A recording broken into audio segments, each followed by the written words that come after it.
So good morning, everyone. So today we'll be discussing the practical portion that needs to be covered in the lab on the syllabus as per NEP 2020. जैसा कि आप देख सकते हैं यहाँ पर हमारे पास एक क्वेश्चन है that relates to matrices. Matrices can be solved with the help of inverse of a matrix and with the help of Cramer rule. तो सबसे पहले हम इसको inverse of a matrix से solve करेंगे. इस तरीके का क्वेश्चन आ सकता है आपके पास using matrix notation solve the following system of linear equations to find out the values of x Y and z. ये आपके पास तीन इक्वेशंस गिवन है जैसे कि आप यहाँ पर देख सकते हैं। तो यहाँ से हमने पहले x के साथ जैसे कि 5 मल्टीप्लाइड है, y के साथ 2 मल्टीप्लाइड है, इस तरीके से हमने एक मैट्रिक्स लिख लिया यहाँ पर। उसके बाद हमने यहाँ पर एक्स वाई जी जो कि इसके साथ मल्टीप्लीकेशन में वो वैल्यूज लिखी और यहाँ पर बी वाली वैल्यूज लिखी that is right hand side वाली जो वैल्यूज होती हैं 2000, 1600 एंड 2300 हमने यहाँ लिखा। सबसे पहले ये आपका 3 into 3 मैट्रिक्स है, तो जब आप इसका इनवर्स निकालेंगे that would be also a 3 into 3 matrix. तो उसके लिए आपको क्या करना है, पहले एक सिलेक्शन देनी है सेल्स की ताकि हमारे सिस्टम को पता लग सके कि जो आपका आंसर आना चाहिए वो इन सेल्स में आना चाहिए। Then we need to put a sign that is equal to sign and M inverse का फॉर्मूला जैसे ही लिखेंगे तो ये आपको दिखने लगेगा, you can press a tab और ये आपका फॉर्मूला जो है वो एक्टिव हो जाएगा। देन उसके बाद आप इसमें एरे में इसको सिलेक्ट करेंगे द मैट्रिक्स जिसका आपको इनवर्स निकालना है एंड ब्रैकेट क्लोज। एक चीज जो यहाँ पर ध्यान देने वाली है इन केस ऑफ मैट्रिसेस, यहाँ पर अगर आप स्ट्रेट फॉरवर्ड एंटर मारते हैं, एंटर प्रेस करते हैं तो आपका आंसर एक सेल में आएगा, सभी वैल्यूज आपको नहीं मिलेगी। So what we need to do is when we are selecting this pane and we are applying the formula of n inverse and we are selecting this bracket, we have to press and enter. From there, this is how we calculate m inverse, inverse of a matrix. Then हमारा formula क्या होता है, a inverse into b when we need to find out the values of x, y and z. तो उसके लिए हमें क्या करना है, ये हमारा एक 3 into 3 मैट्रिक्स है और ये हमारा एक 3 into 1 मैट्रिक्स है, दैट इज हमें a इनवर्स को b से मल्टीप्लाई करना है।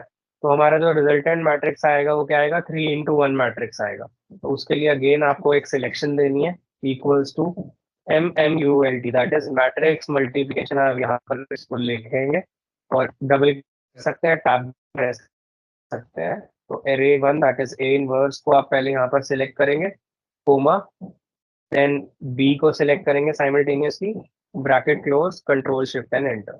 सो these are the values that you will be getting for x Y and Z.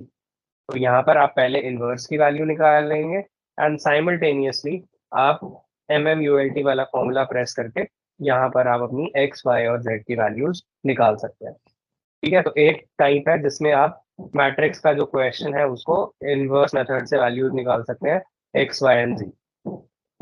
Next we have अगर सिमिलर क्वेश्चन, सेम क्वेश्चन को हम क्रैमर रूल से सॉल्व करना चाहें, आप देख सकते हैं यहाँ पर। तो हमारे पास using Cramer rule solve the following system of linear equation, same equations यहाँ पर मैंने मेंशन की हैं। ठीक है, तो यहाँ पर सेम इक्वेशंस को सॉल्व करने के लिए ये कुछ फॉर्मेट्स मैंने ऑलरेडी बनाकर रखे हैं, जैसे कि आप देख ए मैट्रिक्स जो हमने इन इक्वेशन से डिराइव किया, then X Y Z and then right hand side वाली वैल्यूज मैंने यहाँ पर मेंशन की है। तो सबसे पहले मुझे क्या करना है, डिटर्मिनेंट निकालना है ऑफ दिस ए। तो यहाँ पर डिटर्मिनेंट निकालने के लिए हमारा जो फॉर्मूला है that is equals to M determinant. जब आप लिखेंगे यहाँ पर तो आपको ये एक्टिव हो जाएगा आपका formula, press a tab. what you need to do is directly select this matrix, bracket close, control shift and enter. This gives you the value of, इसको थोड़ा सा बड़ा कर लेते हैं, ठीक है, this gives you the value of determinant of a। इसका डिटर्मिनेंट की वैल्यू आपको मिल गई a। अब जब हम क्रैमर रूल की बात करते हैं तो हमारा फॉर्मूला क्या होता है, x की वैल्यू निकालने के लिए a1, a2, a3 चाहिए होते हैं, पहले हम यहाँ देखते हैं। तो a1 कैसे डिराइव होता है, जो ये आपका ये वाला मैट्रिक्स है इसको आप, इसका जो फर्स्ट यहाँ पर कॉलम है उसको आप रिप्लेस करते हैं बाय द बी कॉलम। ठीक है, यहाँ पर हमने इसको रिप्लेस कर दिया with this. Again to find out the value of a2 आप सेकेंड कॉलम को रिप्लेस करते हैं विद बी।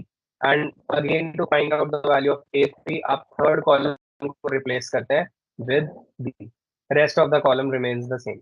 अब यहाँ पहले क्या करेंगे, यहाँ पर value that is equals to M, determinant आप यहाँ पर लिखेंगे, ठीक है, टैब प्रेस करिए, इसको सिलेक्ट करिए, ब्रैकेट क्लोज करिए, कंट्रोल शिफ्ट एंड एंटर, ये आपके पास डिटर्मिनेंट आ जाता है A1 का।